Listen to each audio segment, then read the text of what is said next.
On an earlier edition of Michigan Magazine, we told you of the wonderful heritage of Kenyons Hideaway, a resort and speakeasy for the notorious Purple Gang during the Prohibition years.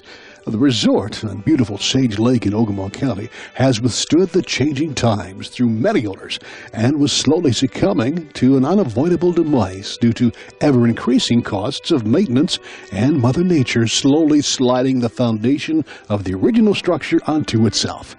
It was scheduled for demolition until a saving angel appeared, a former employee who grew up in the area and came to love the old historic motel and its history, Barbara Goodboo, who some believe through divine intervention came home to save it, and through perseverance and unbelievable local and patron support found over $1 million to renovate and restore Kenyons. Renovation and restoration is a continuing process, according to Barbara. While doing so, she found amazing things that were purposely hidden away from patrons and employees, like underground tunnels that went for miles, ending at other locations, supposedly to throw authorities off the tracks of transporting bootleg liquor and beer. There's hidden doorways and trapdoors, apparent escape routes that gave solace to clientele that included the notorious Purple Gang, who were believed to have had something to do with the planning and construction of those added benefits. And some say, including Barbara, there are things going on that convinces her that renovations are still going on under the influence and direction of guiding powers other than her and her crew. We begin our tour admiring an old painting in the dining area depicting the way Kenyons looked in the beginning. This is the original Kenyons. When it started out, that was it. Before the wraparound porches, before everything else, that was Kenyons. Is that not amazing? Yes. You know, above us is the original portion of the building. What most people don't realize is that Kenyons was actually pretty small. I mean, it just was above us and this area here. The rest of it was just porch, you know, porch. And they hung out, they had fires, they had dances, they did all kinds of events here. It was known as Kenyons Playhouse. And they used to actually come here and have their family events and have a really nice time. I'll take you upstairs and I'll show you what the original portion of the hotel looks like if you'd like to see that. You're going to step back in time now, actually. Definitely. There's a few doors and stuff that since I've bought Kenyons, I've put the doors back, like they had walled over that door right there, drywalled and whatnot, and this door as well. There's a lot of little secret passages that go through this building that are just unbelievable, and it's very understandable that they would close them up because there's just too many to keep track of. But everything that I've come across that I know was there, is supposed to be there, I'm bringing back. Now, Barry, watch your head, you guys. You guys are tall, doesn't bother me, but you're about to enter the old time, small steps and short ceilings, okay? What you've entered now is the old historical portion of this building. This is from way back when Kenyons was first built and went into business in 1903 as a hotel resort. This did not even have plumbing at that time.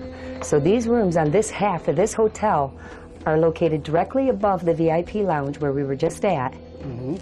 And they only have 2 common hall bathrooms, just like in the olden days. I've had to restore those bathrooms. When I got Kenyons, the bathrooms did not work. And we've had to bring the tile all the way in from Florida to restore the showers. Some of the things aren't quite finished yet. For example, I haven't got the polyurethane on the wood, but at least the walls are repaired and everything works and it's all rebuilt. But the important parts are done. But that's what it would have looked like back in the day from the pictures. You know, we call those our Bonnie and Clyde bathrooms.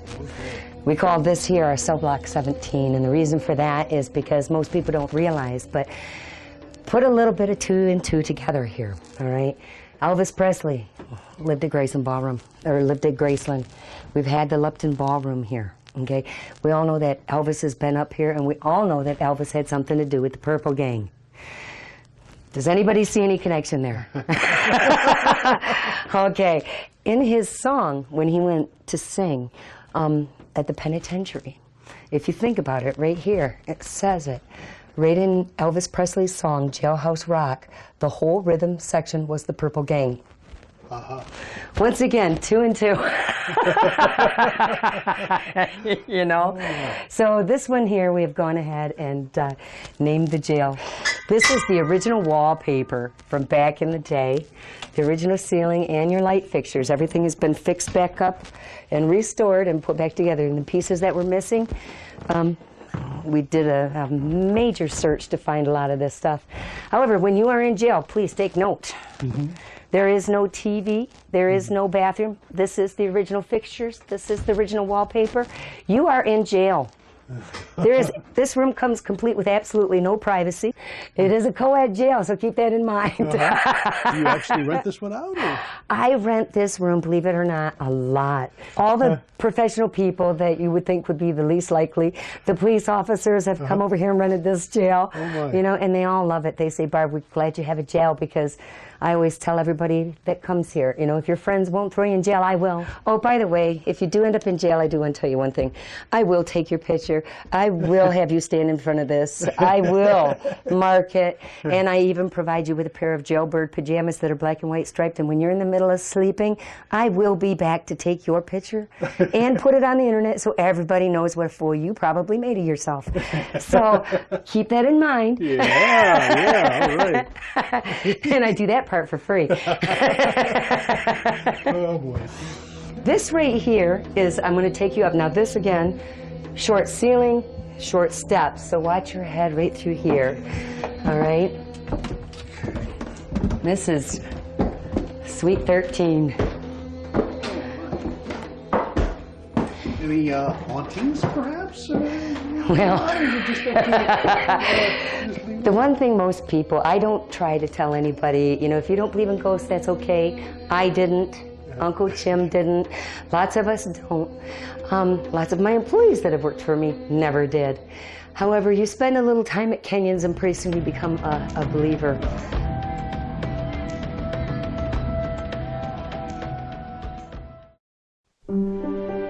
Let's go to Jacktown, to Fishtown, Ypsi and Kazoo. Let's go to G-Rap and the Sioux. Let's go to Cereal City, Christmas City, Tulip City, the Capital City, the Motor City.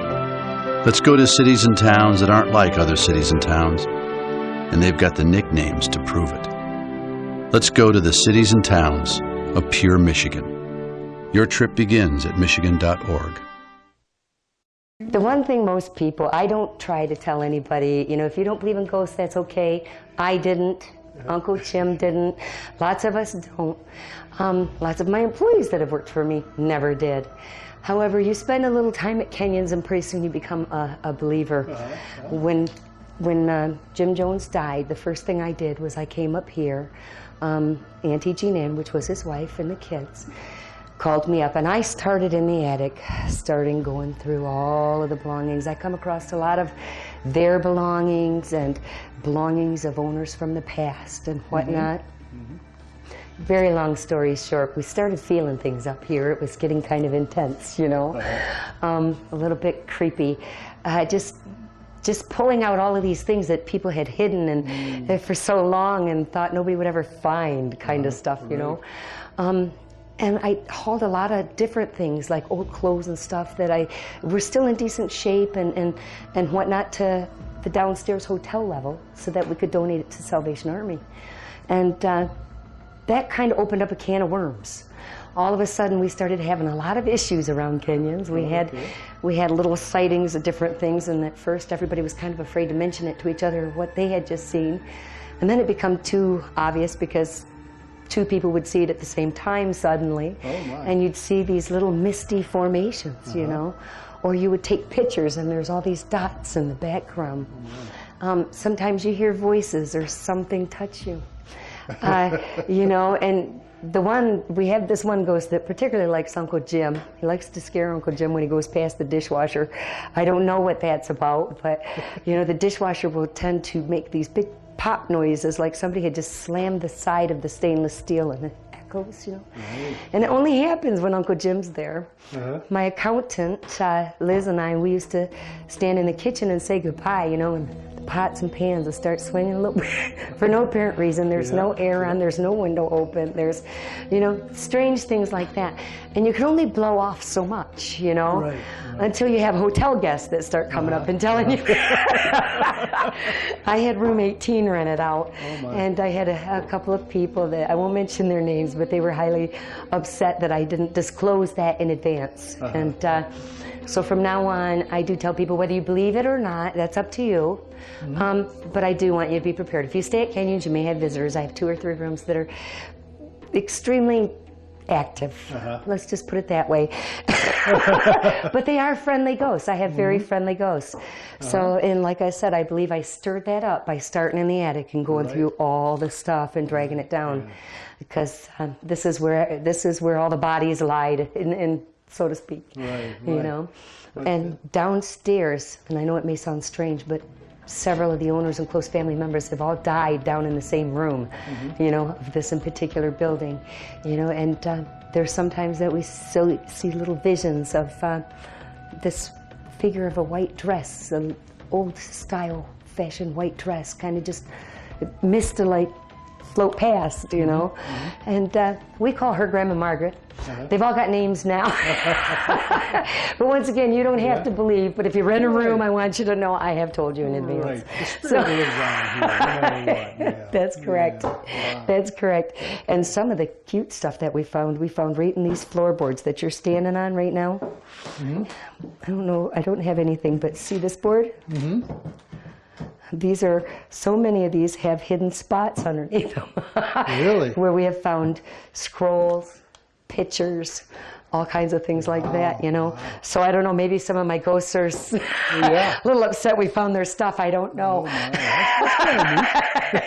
This room over here, I have under construction, but hopefully next time you come back, I can take you in this room. This room actually is an adjoining room. It also has its own little original bathroom, and I do have the original sink and stuff in there, which is, and the original little tiny toilet. It's so cute. But in its closet is those other set of stairways I told you about. As a matter of fact, Jean Ann Jones, she lived here. She was married to Jimmy and raised her children here. And it's so funny because when I took it over, I said, Auntie Jean Ann, are you aware of this? And I went to push it, but somebody had nailed it shut through the years. And she didn't even realize that there was the whole wall moved out of sight and you could go.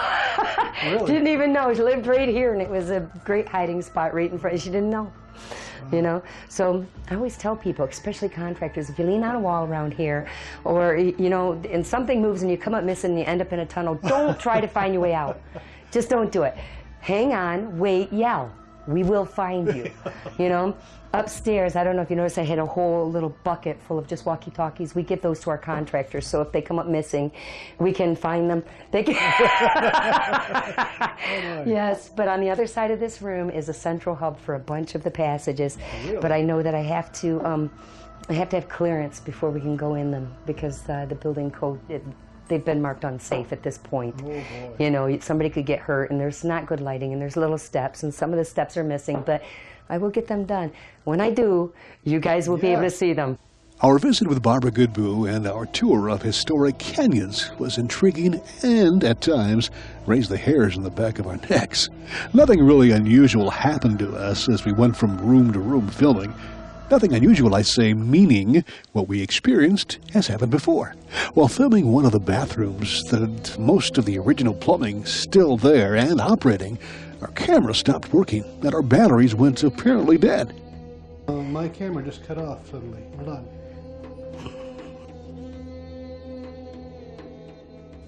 Then, after leaving the room, the camera mysteriously came to life, to which Barbara told us, it happens to almost everybody that has video cameras. There is so much more of our tour to share with you, but time constraints won't allow. We urge you to check out Kenyon's website or watch our entire tour at our website. Barbara is continuing her preservation efforts at Kenyons, but she also is quite innovative, seeing opportunity for improvements, like the balcony created over the famous freight train car walk-in cooler in the first-floor kitchen. The balcony makes for a pleasant reprieve from the infamous Room 18. The resort has become more and more of a family resort and getaway, Despite some unexplained happenings, Kenyons remains a popular and fun-filled attraction with plenty of special events and casual dining. So under the capable stewardship, with the apparent support of those who came before her, Barbara Goodboo, owner of Kenyons, has saved a Michigan historic treasure and continues an area legacy.